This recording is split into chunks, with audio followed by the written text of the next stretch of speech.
Thank you very much, Enrique. There's two Enriques working on rural. That's quite a coincidence. Very happy to be here today. And I see a lot of familiar faces. I can confirm that it's much colder in Brussels than in Paris.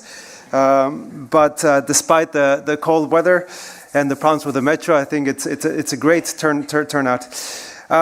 I'm very happy to be part of this new vision and make a contribution. From the OECD, we think this is heading into the right step. So we've been partners since the beginning, and hopefully we can also continue to go along. And what I'll try to do today is give you a bit some perspectives of the work that we're doing at the OECD. Let me just put the presentation at the beginning, if I can find. Yeah, there you go. Within the OECD, we have a working party for rural policy that essentially shapes rural development across all our member countries, 38. And that's a little bit what I wanted to bring to you a bit, the work that we're doing, the issues that we find, how policies are shaping a lot of these elements. And I think the topic today is extremely important, this integrating, giving responses to improve opportunities and well-being in rural. So the first thing that I wanted to start, and this is not obvious for everybody, is we need to think about rural in not the traditional form. And still many countries think that the rural is just the non-urban. And it's not just academics. I think policy is organized around these two sort of like silos. When in reality we know that it's a complex space, the rural. And in the OECD we're pushing a lot for differentiating different types of rural. And in particular, if you are a rural close to the city, to a big city, it's very different if you're a rural close to a medium and small town, which is also very, very different if you're like a remote rural in terms of the sorts of opportunities and challenges and also policy responses that you have. So the first thing that I wanted to share with you is think about rural in a diverse and complex manner, because that's how our societies tend to work. The second issue that I wanted to raise, already mentioned by Marek before, is these mega trends. And these mega trends are these big forces that are shaping not just the rural places, but countries, societies that are occurring. And we tend to think about demographic shifts, environmental transition, technological change, globalization. All of these are really shaping societies and economies in very distinct ways over long-term periods. And they are producing different opportunities and challenges. And I'll talk about some of these megatrends. But in addition to the megatrends, we've also experienced some shocks. We had the shock of the global financial crisis 2006. We had the pandemic 2019. The geopolitical conflict with Russia now. It's generating a lot of inflationary pressure. So there's a lot of sort of pressures building on our economies and territories. And these pressures are indeed creating a sort of like an asymmetric impact. If we look at the first one, demographic change, and OECD countries are declining and aging. And it's not just the rural that it's happening. Already about 8 OECD countries are already shrinking over the last 20 years in absolute size. And if we look at what's happening inside these countries, the patterns are also very asymmetric. For example, across all the OECD, the share of urban or share of metro against non-metro has increased, except in one country, except in Greece. So there's a population decline, there's movement towards the cities. And in fact, if we compute the number of remote regions that have decreased in absolute size, it's about 40% of them over the last 2 years. And the non-metro close to the small and medium, close to 50% are already decreasing in size. So demographic shifts is something that is occurring across the board, but the pressures are much bigger in remote and in small rural places. So this is something that we need to think and prepare and guard says against the impacts of demographic shifts. I haven't talked about the aging, which is also another pattern. On the economic side, what we're picking up is that there's sort of like a shift in tendency. Before the global financial crisis, a lot of our reports were talking about convergence. We're talking about rural regions are doing pretty good. They're growing faster. And in fact, the graph that you see on the right-hand side shows that before the global financial crisis, on average, there was a process of convergence. But since the crisis, things have been moving the other way around. And I would say cities have been much more robust against these shocks, the global financial crisis and also the pandemics.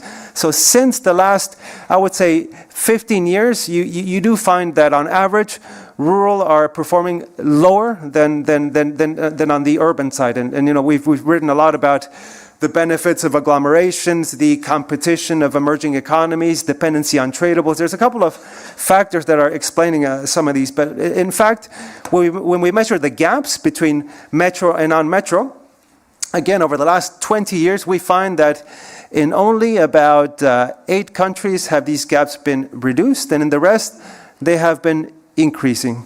So we do see that there's sort of like a lot of asymmetries inside of countries. This is also work that we've been doing. We see that there's a process of convergence between countries in the OECD, but inside countries there's divergence. There's a lot of things happening, and a lot of these divergence is coming from large cities and rural. So metro and non-metro is where we see that a lot of these gaps are happening.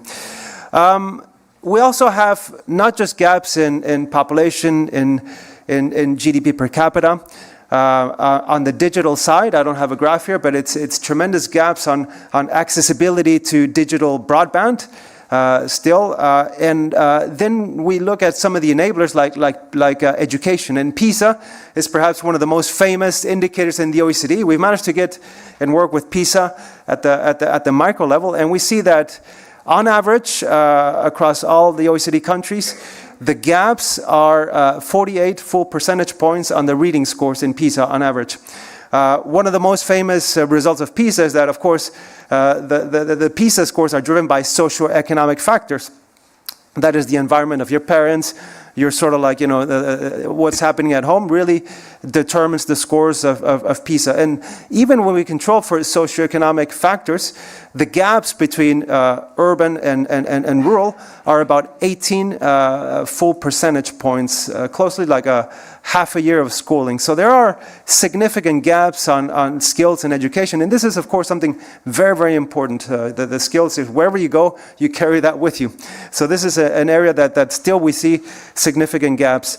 On health, access to health, you do find that across all OECD countries, the access to health is much worse the further you get from the metro, and this is percentage of population with a 20-minute drive to like a health service. So what we find in this picture, and I haven't put in all the graphs, is that there's a lot of asymmetries, there's a lot of gaps increasing, and not just in GDP or population, but a lot of what we call the enabling factors. I talked about health, I talked about PISA, the digital I didn't put. Also the new opportunities that are emerging. For example, remote working. After the pandemic, we measured a little bit whether the rural were jumping into the remote working wagon. That was something that was discussed. Remote working is going to save all the problems of rural because you can have access to lower housing, you can work from nice amenities. But in fact, the trends on remote working is that they've almost doubled on the rural. But in cities, they've tripled, and in medium and small towns, they have increased even more. So it's not a panacea that's going to solve all the problems. In some places, we've seen that digital nomads, some rural places, have been very successful in attracting some of those. And then the transition to a green economy. This is also an area that only about 8% of jobs on the green economy are happening in rural. Most of them are being captured by the cities. And you also find that rural lack a lot of this density and public transportation forms. So they're also facing more exposure to private use of cars, pollution, and so forth. So the transition we had, the last lab was very interesting discussion about what is it for the rural stakeholders in terms of the future opportunities. Now, I think this is where I like to shift a little bit in terms of what should policy do. This is some work that we did with the FAO on food security. And there we started to talk about the notion that you need to start thinking about not just supply of food, but more an integrated approach. And the same logic is a little bit what we think. When we talk about rural development, we need to go and think about the business sector. So a little bit, how do you promote innovation? How do you improve SMEs on the rural? So that's a very important part. But also the enabling factors. We need to think about giving responses to better services on health, on education, digital skills. So it's this integrated package that we think is the one that should be targeted. There's not a single item that we can solve this problem and this asymmetry. So we really need to think about this integrated response. That's why I think this discussion today is so important. The way that we've been doing it at the OECD is to focus the policy goal on individuals, on rural well-being. It shouldn't be thinking about for example, a commodity-based rural policy. The question here is, are we making people's lives better or worse on the rural? And when you talk about well-being, you need to cover the three dimensions: the economic, the social, and the environmental. That's why I think this notion of moving towards this holistic approach to rural development is the right way to go. Now, very critical questions. The first one is, at what scale do you do this? And this is very important because a lot of the problems that we have on the rural is that all the rural towns, they all want to have their little individual tailor-made response, and policy responses become fragmented and atomized. So I think it's very important that we think about the scale. How can we get different small places to work closer together, to take advantage of economies of scope, economies of scale? So that's a very first important question.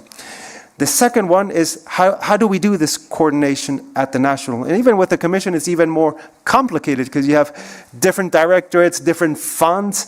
So we need to find out horizontal mechanisms that can do it in a way that that you're talking about with very powerful sectors of this integration. So we need to be really smart of how we do this, an effective coordination at the national, so that it lands across different areas. And keep in mind, before this differentiation of different rural places that I mentioned also, it's important to also differentiate what is rural close to the cities and then the rural remote. I'll go a little bit faster on this rural proofing because I don't want to take all my time. But this is something that we've also developed, starting to think about rural proofing or the rural lens, how to do it. It's a complex issue, but I like to focus on two very important areas. The first one is the importance of data. Because, of course, in order to understand what you need from different places, you need to measure. You need to measure where are you strong, where are you lacking, and where do you need more responses to your place. So data is very important. The second part is engagement with stakeholders, because these responses, they just don't happen by the national and are implanted. We need to have this stakeholder engagement. We need to really co-create this rural proofing between different levels of government, but also between different sectors. It's very important that we do it in a way that is co-creation, that it thinks about engagement as well. And we need to have clarity. Of course, I mentioned this graph where there's a lot of complexity. When we talk about integrating, it needs to have coherence, but it needs to also be clear. I think that's also very important. I mentioned that before, the importance of data. And perhaps something that I wanted to go in is if we. Some examples, for example, in the US or in Canada, where you try to create a very strong entity at the national level to say, okay, this is important to us. For example, in the US, it was the White House Rural Council. They created a coordinated mechanism at the White House that sort of like forced all the different agencies in the US to do this rural proofing or this integration. This sounds all very good, but it's also very political.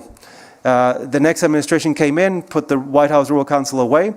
So building something very high level faces the dangers of being exposed to political cycles. So I think the key of this integration and this rural proofing is at the technical level across the different ministries. And this is something very important, that it's something that needs to be embedded in the policy process and be away from political cycles.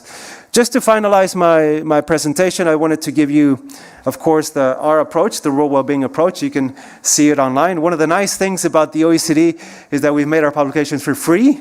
I've been advocating for years, so you can now go online and download all the material. This is the well-being framework that we developed a couple of years ago. We're working on a revised version next year. Then we have our principles. These are the legal instruments at the OECD that we help. And in a way, it's a way to implement the well-being framework. We have 11 principles that are also very useful tools for national governments to advance the rural policy framework. And then just maybe 3 short examples that I wanted to share. One is what's happened in Chile. And we had the pleasure to work with Chile throughout the years. And they've really tried to move towards this more integrated and holistic approach in their policy. And again, they put measurement tools, they put coordinating agencies to work a bit better together. They created also a broad vision that includes the economic, the environmental, the cultural aspect as well. So that's an interesting example that if you want to know more how they did it, we can of course share the information that we have with you. The second one that I think could be really interesting for Europe is what's happening in Canada, in Canada's rural economic development strategy, because Canada is a big country. It's a federal country with many agencies like the EU. So I think there could be some really important lessons to see how they have put in place this integration within their complex system. And finally, the last one is the US that I already mentioned out before, but it's also the USDA is also an agency that addresses issues like housing, like infrastructure, like education. So it's also quite interesting in how they've managed to move towards this more integrated approach. So that's a bit what I wanted to say without expanding myself too much. I'll share my presentation. There's more material there. And thank you very much.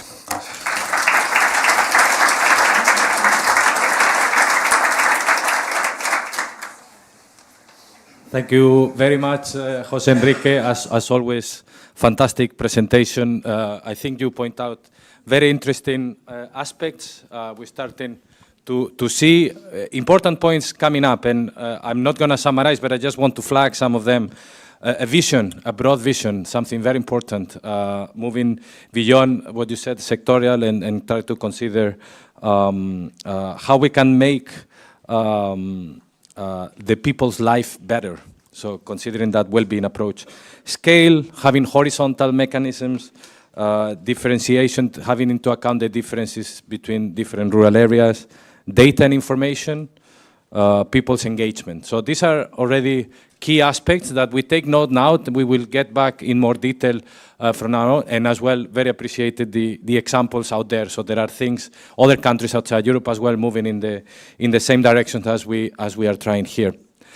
Now we want to get into more details what's happening in Europe.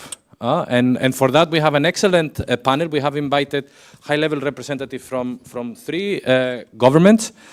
First, I'd like to welcome to the stage Mr. Péter Benkő, Head of Agriculture and Environment Unit of the Permanent Representation of the Hungary to the European Union, and a spokesperson at the Special Committee of Agriculture in the Council of the EU. So, very important person. Thank you, Péter. Please, if you can address us.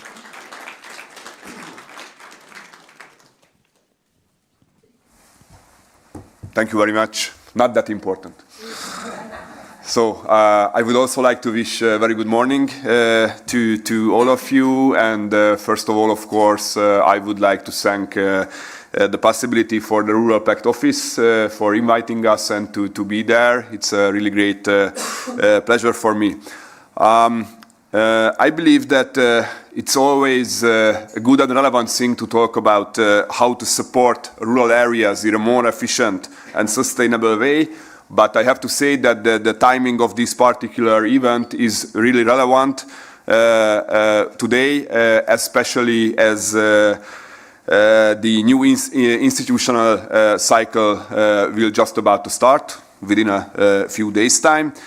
And we also didn't hide the fact that in different forums, the thinking about the next multi-annual financial framework and along with the different policy areas has very much started already. So as my country, Hungary, is currently holding the presidency of the Council of the EU, we decided to split our intervention into two parts. So first, I will try to present the Hungarian presidency's achievement related to rural development, and especially on the conclusions adopted on the future common agricultural policy. And then my colleague and friend, Mr. Attila Nagy, head of the CAP coordination department from the Hungarian Ministry of Agriculture, will contribute, I believe, the essence of your debate on how the coordination of different policies affecting rural areas are assured or try to be assured in Hungary. So let's start with the achievements of our presidency, and I believe a good starting point is to recall our priorities, which we defined from ourselves before our 6 months tenure.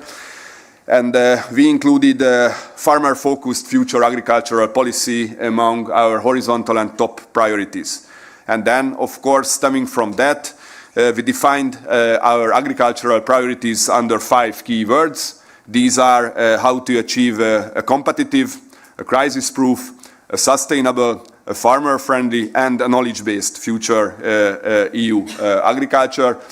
I presume you all realize and recognize that all these 5 priorities and key words have something to do with rural areas, and in particular with rural development. Because if we look around in the EU, and it was clear from the previous presentation too, that rural areas are right now facing a series of challenges. And I believe that the two most crucial one of them are the depopulation of rural areas, and the second most important is the effect of climate change. The Hungarian presidency put special emphasis on these issues. So right away after we started our presidency already in July, we organized a targeted discussion at ministerial level in the council on ways on how to improve the long-term viability of rural areas, with a special and dedicated focus on generational renewal and other demographic aspects. The results of this debate were also reflected in the conclusions adopted by the Hungarian presidency with the support of the member states on a farmer-focused post-2027 common agricultural policy. We believe that if we want to tackle these challenges, we first need appropriate funding, and then, of course, it's not a problem if we have efficient policy tools.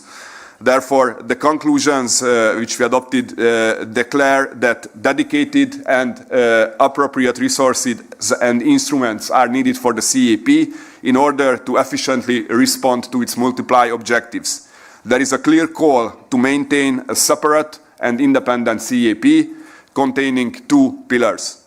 Member States ministers also stressed the need to continue with strong second pillar measures dedicated to rural development by supporting the viability of rural areas through instruments covering agricultural and non-agricultural activities, also with a view, of course, to contributing to the green transition of the sector. The conclusions also highlight the importance of family farms, including the small ones, as an essential asset of the European agricultural model, which I consider really important if we are talking about the viability of the rural areas. Stemming from what I already said, a great emphasis was put in the text on generational renewal and the support of young farmers to help them to start agricultural activities. in this respect, of course, there's an obvious need to facilitate the access to financial services, if we are talking about agriculture, to facilitate the access to agricultural land.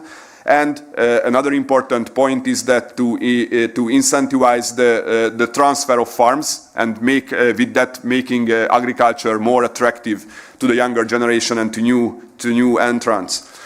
Another important point which was made is that the second pillar supports for investments is needed to promote competitiveness and sustainability throughout the whole food chain, which is a really important point, and to enhance the rural infrastructure. And I believe that these two last points are of paramount importance for the future, because it's not enough to keep young people in rural areas. Opportunities should also be provided with them. And of course, we must hide in relation with climate change the sustainability part. We had a different separate sustainability part in the conclusions. And that one, in case of second pillar, recognized that the voluntary agri-environmental climate measures of the second pillar with an incentivized-based approach constitute and still needs to be constituted as the key instrument in safeguarding the environment and promoting sustainable agricultural practices. So therefore, they need to be further developed. The text, of course, contains much more than that, but I'm having some time constraints, so I stop here, but with mentioning another finding of the conclusions, which underlines the necessity of coherence and synergies between different policy fields and the proper assessment of the impacts on the agriculture and rural areas. And it's not accidental that I left this and underlined to close my speech of today, because seeing the program of today's event, I really do believe that this event can very much contribute to find better synergies and coherence between different policies to make our rural areas more sustainable and viable in the future.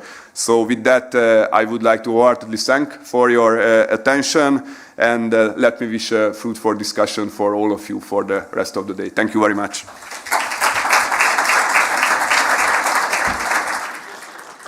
Thank you very much, Mr. Benkő. I think you made an important point of having strong policies for farmers, for agriculture, but also being better coordinated with other policies available for rural areas if we want to tackle the population, climate change, etc. Thank you very much. Now, I would like to welcome on stage 3 panelists. We are going to have something a bit more dynamic, still some presentation, but we're going to get deeper into what countries are doing. I just remember, we need to excuse you, Mr. Benkő, you have to go with your Prime Minister who is in Brussels. Oh, sorry, the Minister, sorry. With the Minister, so we will excuse you, but we thank you very much for spending the morning here and the effort you made to be here with us and explain the work the important work you're doing under the Hungarian presidency. Thank you very much. Now, I'd like to welcome, so a round of applause, and we excuse you. Thank you.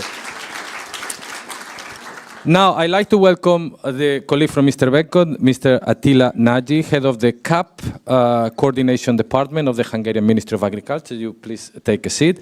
Also, I'd like to welcome Mr. Radim, Sršeň, Deputy Minister for Regional Development, member of the Committee of the Regions, and as well our proud chair of the Rural Pact Coordination Group. And I'd like to welcome to stage Mr. Klaus Heider, Director General for Rural Development and Digital Innovation of the Federal Ministry of Food and Agriculture in Germany. Thank you very much. So continuing with the Hungarian case, I'd like to give the floor to Mr. Attila to introduce us what are their experience in coordinating with different policies. So, Mr. Attila, the floor is yours. Thank you very much. I would like to give you a very short overview of how we are doing it in Hungary, because especially if I concern the rural areas, we have, I can say, an historical possibility to support rural areas. And here, you will see that we have different policies working on the rural area in Hungary. Especially, I would like to mention only 3, because these 3 programs are the key programs for rural areas.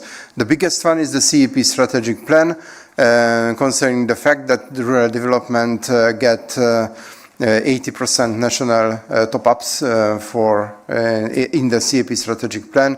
This is the highest one in the European Union, and we are really we opened the possibilities to support rural areas, not only agriculture.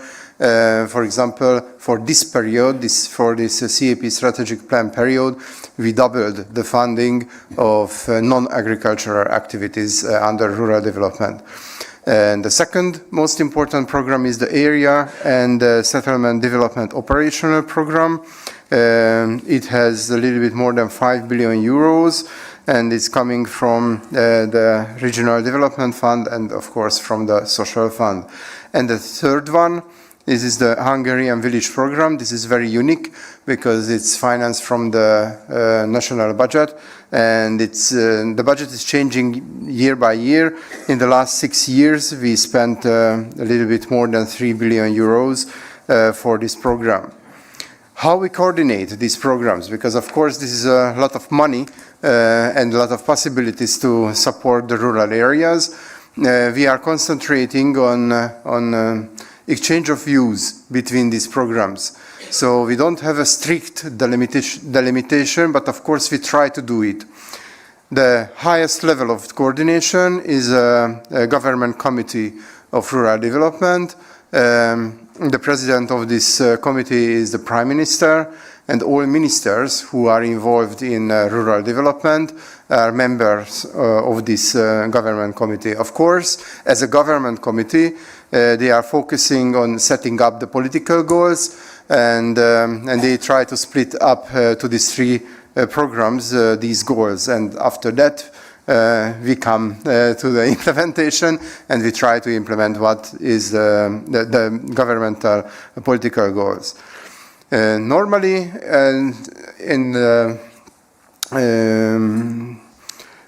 when we design the program and during the implementation, we have meetings and negotiations between the ministries. It's even on a weekly or monthly basis. So we have a lot of meetings, a lot of negotiations, and we do it in a way that we invite each other even in the planning phase and of course in the implementing phase. So normally I can say that more than 90% of the times all relevant ministries knows what the other ministry is doing. So I think this is a really good thing. Sometimes it makes a lot of effort because it means a lot of discussions, a lot of negotiations, but I think it's worth because at the end we come to an end. For example, in the last programming period, that we didn't have any double financing problems. So, and of course this is a very important thing to avoid double financing. We use different tools. I will speak 2 minutes for this in the next slide.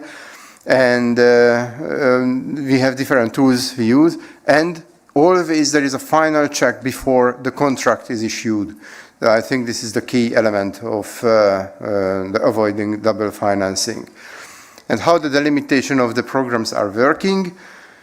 As I'm working for the CEP strategic plan, of course I will give an overview from the point of view of CEP strategic plan. So between the CEP strategic plan and the Area and Settlement Development Operational Program, we have a general delimitation of the number of inhabitants per settlement. This is a 10,000, this is the limit. So the CEP strategic plan is concentrating below with settlements with less than 10,000 inhabitants. The other program is to above. Of course, there are some special cases in the Area and Settlement Development Operational Program when they go below these 10,000 inhabitants, but it's very special cases where the CEP strategic plan has no intervention, for example.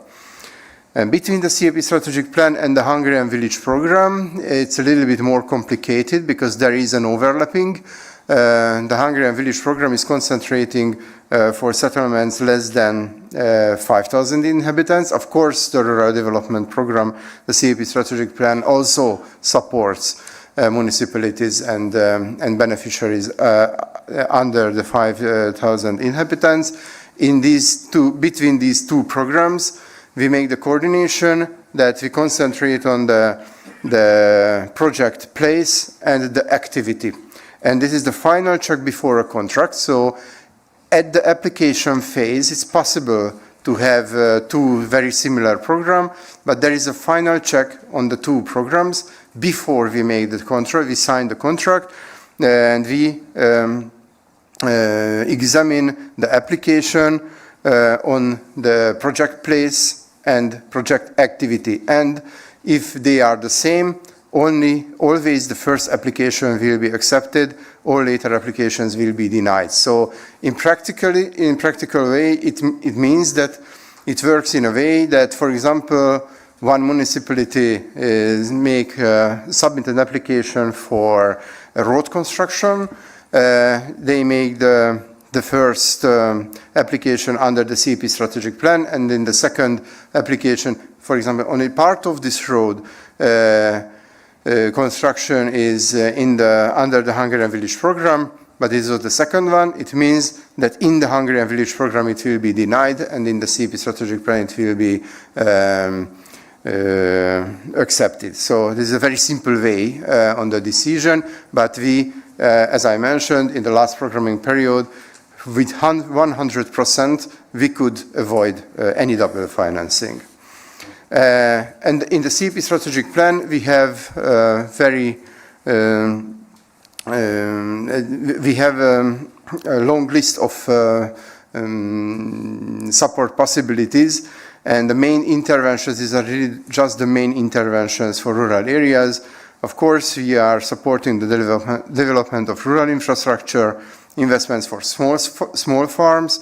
We also support startups in rural areas, especially if somebody is making rural business. We have young farmer schemes under both pillars, and we have a very long list of cooperation interventions which are not focusing only on agriculture.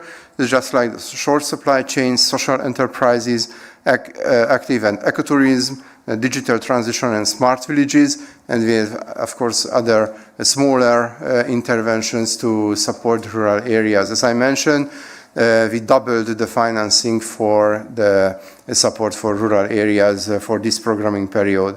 And of course, we are an active user of the LEADER program. The full territory, the full area of Hungary is covered by the LEADER program, so all eligible municipalities are participating in the LEADER program, which means a 100% coverage. So, and of course, the LEADER program has a lot of support for rural business and cooperation. So this is a very short overview of Hungary.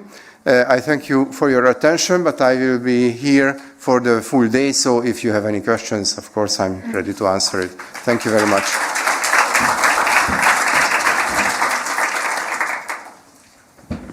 Thank you very much, Mr. Attila. Very, very inspiring instruments you have in place to learn from. Now I'd like to welcome Mr. Radim Sršeň, Deputy Minister for Regional Development, to explain us a bit the work and how you coordinate policies in Czechia. So good morning. It's nice to see so many known faces here. And I would like to share the experience from the coordination mechanisms on the rural development in the Czech Republic. I'm sorry for not having a presentation. I will deliver one and we will put it on the website, but my ministry is responsible for the renewal after devastating floods which happened in September in the Czech Republic, and all my colleagues are now preparing the programs for the municipalities and the strategy of renewal, so we will deliver it. So we are maybe one of the exceptions within the European Union where the rural development is under the Ministry of Regional Development. I think the European Union has inspired from the Czech Republic, reading the mission letters a little bit. And I am always thinking if it was a decision based on the evidence or it was a decision made because of the people moving from one to another ministries. And I am more and more convinced because those people are still alive. I'm talking to them. They call themselves dinosaurs of rural development. And it's you might know Mr. Florian, not Jan Florian, who is from LR, but his father and others. And they were enthusiastic. They moved from one ministry to another ministry. So they moved also rural development from the Ministry of Agriculture to the Ministry of Regional Development. And I must say that it was a very good decision, because in this moment we have one section at the ministry, and there are 3 departments for rural development, from urban development, and for regional development. And also the coordination of the, for example, integrated tools like CLLD and ITI is under the Department for Rural Development. So even ITI is recognized as an important tool for rural development, and there is important interaction and synergy between all the tools we are using. But when we start from the highest part of the hierarchy, I must say we are also very closely cooperating with OECD, and we are very much inspired, for example, from the last conference which happened in South Korea. We brought a lot of nice examples which we put also to the governmental program. Now our government is fulfilling, and those are things like standards of infrastructure in rural areas, etc., etc. And so the highest body is the Committee on the Regional Development, which is led by the Prime Minister, so it's like similar probably as in Hungary. But there is also a working committee on the working level, which is chaired by our Minister of Regional Development, and there are deputy ministers from all the ministries coming, also representatives of the regions and representatives of local action groups, etc., etc., so the stakeholders. So we meet once a month, and I think it's a very efficient way how to coordinate it on the highest level. Then there is another very important body which is called the National Standing Conference. It consists of 70 people, which is a representation of all the regions, all the stakeholders. For example, there are also representatives of all 13 regional networks of local action groups. There are representatives of 13 biggest cities represented by the mayors. There are representatives of all 13 regions. So there is a clear representation. There are universities represented, Chamber of Commerce, etc., etc., and of course all the ministries represented there. There are also some special working groups as a part of this National Standing Conference, and we are meeting twice a year. It's usually for 2 days, because usually the evenings are most important for making the things to happen and for informal discussions. And I think this mechanism works very well.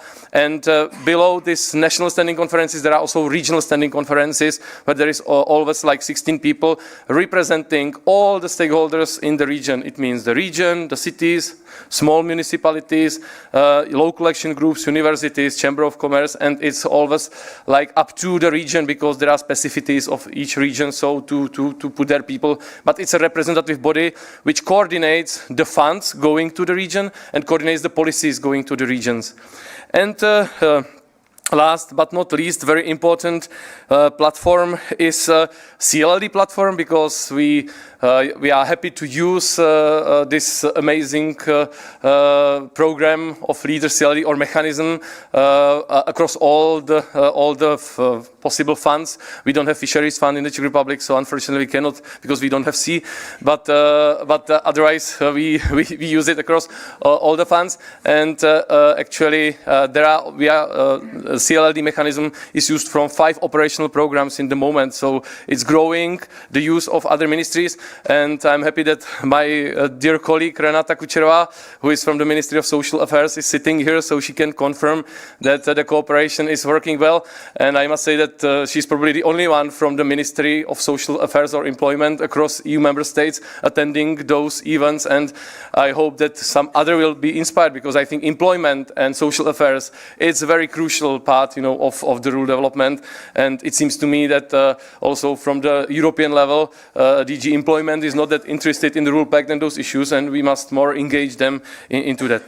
So, and finally, there are also informal meetings of regional partners. They do it themselves. So it's association of regions, association of cities. Then we have association of local governments and association of local action groups, network of local action groups. So they are meeting themselves. They sometimes invite us, to ask and to complain. And we try very closely cooperate also with them. But we really try to engage all the stakeholders in all processes. So sometimes it seems to me, because because I was before on the other side of the barricade, being a mayor already for 14 years, so fighting on behalf of the local governments and local action groups. And I must say that this approach is stable. It's not the question of the government. It was during the last government and previous governments, and we are very much engaged in all the processes. Even once designing recovery resilience facility, we are also engaged, and it was just exception because mostly it was done top down, but in our case we were also engaged as the regional partners. So those are the bodies. Then strategies. We have two strategies. One is a strategy of regional development, which is done for actually 21 to 27, but it's not covering just European funding. It covers all the funds and all the policies across ministries. And we have also strategy of rural development, actually, which was approved about 1 year before the long-term vision for rural areas. It has very similar structure, so we always say that the European Union was inspired Ursula von der Leyen by the Czech Republic and making this vision. And how we are trying to deliver. So of course financing, it was mentioned, it's last but not least. Actually we are widely using European funding. Actually from European Regional Development Fund, 60% of money are going to rural areas. Actually it's quite above the average from all over the European Union. Of course it's investments to infrastructure, you know, so it's a question if it goes to rural areas or not. So every statistics you can make according to yourself, as Churchill said, but we are all really widely using, and the most successful beneficiaries are towns and municipalities between 1,000 and 5,000. They are the most funded part, and it's also because we have a special structure in the Czech Republic. We have 6,257 municipalities self-governing. So it is followed by this information, and we always say the more mayors, the more care for the people. So 90% of municipalities are below 500. So it's a very different structure. So the cooperation then is needed much more, and that's also the reason why, for example, local action groups are so successful in the Czech Republic. So we have to monitor, because when we make a grant, so 2,500 applications come to our ministry, and we have to decide who will get the grants, And of course, all the mayors, they make a picture of a biggest pothole in the road, They send it to us, and we are sitting at the old town square in Prague looking for the pothole. Okay, he should get it or he shouldn't get it. So like 5 years ago, we made a monitoring system, independent monitoring system, so that we are paying as a ministry. We have a special IT system where we monitor the infrastructure, quality of infrastructure in all settlements in the Czech Republic. So we know very well how the road, what's the quality of road. We have special rankings, special methodology. So it's important to work with data, and of course today's technologies enable us to work with the data, and we try to precisely work with the data and also focus the streams of funding. So it means that, for example, from the integrated regional operational program, we are now focusing just for the socially and economically excluded areas with the support of tourism, for example. Yeah? So we are really trying not to give to everyone, but to see the evaluations of the last programming period and to really put the money where it is most needed. Although politically it's not that easy, because every minister wants to have a budget and wants to deliver. So it's not that easy. If we were in OECD and made it according to the statistics, it would be easier. But it's of course a dream. And secondly, we are trying to use as much as possible the bottom-up approach and the integrated instruments. And I think this is crucial, because the people in the area, they know the best what they need, and each area, although we are quite coherent like the Czech Republic, but every area is different, So, the place-based approaches and tailor-made solutions are crucial. So that's why also the role of local action groups, it's not just implementing body of free European funds, In the moment, they are coordinating the renewal after flooding. They are one-stop shop for the mayors to come to ask any question. They are doing energy communities. The local action groups are doing animation and education also for the neighboring cities. And I think all the ministries, they agree that, it's the best tool how to approach and coordinate the activities in the area. And I will finish by the last comment on the cooperation. I sometimes feel there is a competition on the European level between DGs on the national level between the ministries. But finally, when it comes to money, you know, nobody has money. But when it comes to policies, everyone is the father of the success. But Renata will probably confirm that, you know, we have a perfect coordination mechanism. This platform, CLD platform, has met already 105 times or like that. And, you know, there is a perfect coordination. It's the minimum coordination what is needed, you know, and the fact that it's not complicated and it's not prolonging the processes is that the Czech Republic was probably one of the first ones approving the local action groups and starting the new period.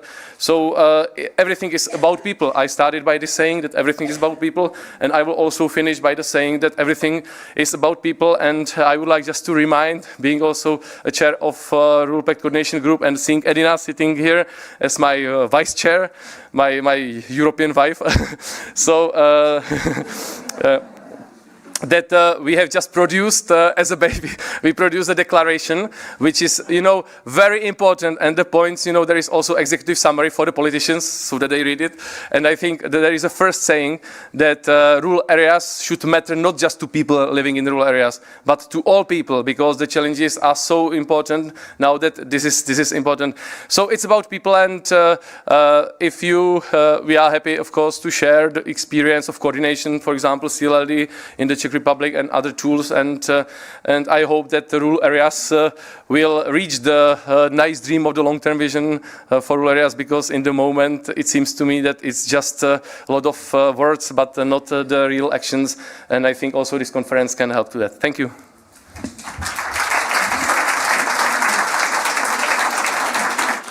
Thank you very much, Radim.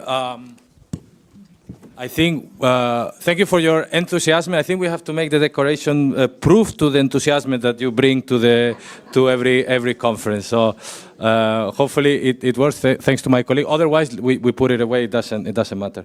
But thank you very much. I think you are flagging, the two presentations are flagging interesting points already. They have structures at the highest levels of government. It's one of the ingredients that we have in the policy briefing as something essential to bring everyone together to cooperate and not to compete. I think that's a very relevant point. And all the other structures, the multi-level structure that you put in place to work at all levels. Let's start taking notes of this. Thank you very much. Now I'd like to welcome Mr. Klaus Heider. We are lagging behind. I'm not going to cut your presentation at all. I'm just informing you that we are already lagging a bit behind, but I think the content of what we are presenting today is quite relevant. So the floor is yours, Mr. Heider. Thank you very much, and I will shorten my presentation, I think, to come to the essential points. But first of all, let me congratulate you from the office of the Rural Pact to find exactly this time to organize this conference just before the beginning of the von der Leyen II Commission and the beginning of a process where we will watch very closly what the next Commission will do in the area of rural development. I will come straight to the German measures that try to coordinate rural policy. And to begin with, we have key objectives. I think every member state and also the Commission has similar objectives: equivalent living conditions, sustainable development, and so. I think for the next Commission period and as well for the next German government, the last point, competitiveness, will be a major point and major objective to find means to bring more innovation, more problem to solution measures and more competitiveness into the member states, but especially also in the rural regions. In Germany, we have some pillars of coordination, and one pillar is are our interministerial reports. I just mentioned 3 of them, since they were also approved by the cabinet of the federal ministers in this year. And the first of these reports, the Rural Development Report, just got confirmed several weeks ago. You see that this report not only contains a status quo presentation of what happened in Germany in rural areas, what the ministries took for measures in the last 4 years, but also this report contains targets of our rural policy. And you are invited to look them up in the internet and give them to your large language model and ask it for your answers or your questions that you have that are included in this report. Second report is very important, also the equality report that was approved in this summer, which shows how for our measures and how much we came forward in balancing the inequality in Germany between the different regions. So these reports are very important for coordinating our policies, since every ministry on the federal level has to give their input into these reports. To come to the political coordination measures on the federal level, we have a gremium out of deputy ministers that meets several times a year. Very important in a Schetheim house rules to talk about specific issues on rural areas, for example, digital infrastructure or democracy or mobility issues, and they give guidelines for their ministries afterwards how to come forward. And in the same way, we have working groups of interminister directors that meet very regularly to coordinate their policies on rural development. Between the federal state and the state level, we have a working group that looks for exchange of experience and cooperation between the federal level and the Länder level. Then we have a very important council of experts on rural development, 12 experts from the science, from municipal level and from the civil society. They give us regularly recommendations and produce also publications that you will find in the internet. What are other means of coordination in Germany? We have, first of all, we have our own Federal Research Institute of Rural Areas. Exactly, there are now 2 research institutes, one on the economic side and one on the social side, much more with their expertise. Then we have this equivalence check, how we call it in Germany. It's essentially our rural proofing process that is established now since I think 6 years, 7 years in Germany, and I can add to what the colleague from OECD told about rural proofings and success factors. The most important success factor for us was that you start very early in the process with this rural proofing or this equivalency check. The later you start with it in a process of a new law, the more you or the less you can fix on the main issues in this law. So we have to try to come much earlier into these processes. Our third measure here is our means of land observatory, let's say it this way, Land Atlas, interactive maps that give us data about demographics, economy, infrastructure throughout Germany, as well on the general perspective, and then we have an observatory mechanism by our research institute that looks especially for rural areas. In Germany as well, funding has to be coordinated, and I would divide or tell you about two circles there.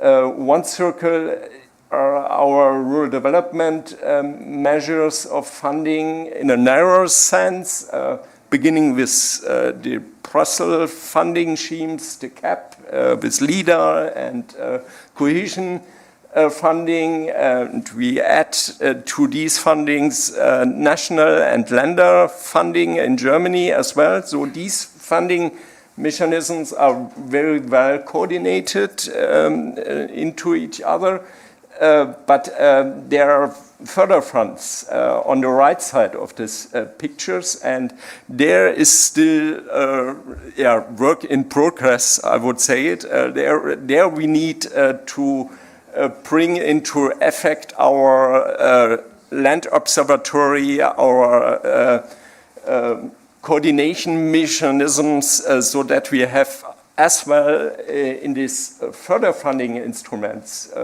looking for health policy, for infrastructure policy, or digitalization, to have a kind of a rule proofing also in these funding mechanisms established. So that's one challenge for us in Germany for the next legislation that will start soon.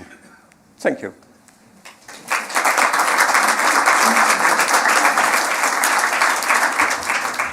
You can try to have a seat. Fantastic. Thank you very much. I think another interesting angle coming from a federal state. It's a big country. Again, similar structures.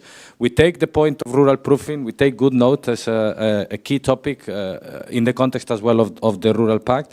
But before I close, because we are a bit running late, I just want to take a quick round, very quick. I'm going to ask 30 seconds or maximum 1 minute to say, what is the main lesson you would like to share for others that are trying to move forward into coordination of policies? You have a microphone there. Please, just a quick answer on that. A big lesson you want to share. Okay. Yeah. Okay, it's working. So in Hungary, our lessons learned from the previous program period was to talk to each other. This is the main lesson we learned, really. We started our previous programming period with a lot less money and a lot more overlapping between the programs. And by the end of the programming period, because of the lot of negotiations and discussions, we come to, I think, the biggest result that there is no overlapping between the programs. So this was my lessons learned. Thank you very much also for keeping it short. So let's cooperate, let's not compete. A message also that came from Radim. Radim, a big lesson from you? Speaking to my colleagues across the member states and also you all stakeholders, I always feel that people are afraid that they will move from this nest of agriculture policy to the bigger world, to other policies a little bit. But I always compare it to the family, when you are leaving, you are 18, 16, 20, you are leaving the house because you are going to the insecure world. It's insecure, but it's always worth. So do not be, try not to be afraid, because if we just stay in those sectors, in those nests, in those boxes, it doesn't work. And the challenges of rural areas are so huge that we need to look out, at least look, and then cooperate and talk to each other, as it was mentioned. And it really works. And then there are no limits about the policies, funding, it's a much more open world, and which I think rural world deserves. Thank you very much, Radim. And to conclude, Mr. Heider. To add on this, perhaps only that bringing this land observatory mechanisms into work into the rural proofing process, so that other ministries, other actors are coming into this thinking about how does this policy that I implement here in my sector, what implications this will have for the rural areas as well. Thank you very much. So rural proofing back in the agenda is an important tool we have to consider as well for policy coordination and put the rural lens. So we close the panel here. A big round of applause, please, for the panelists.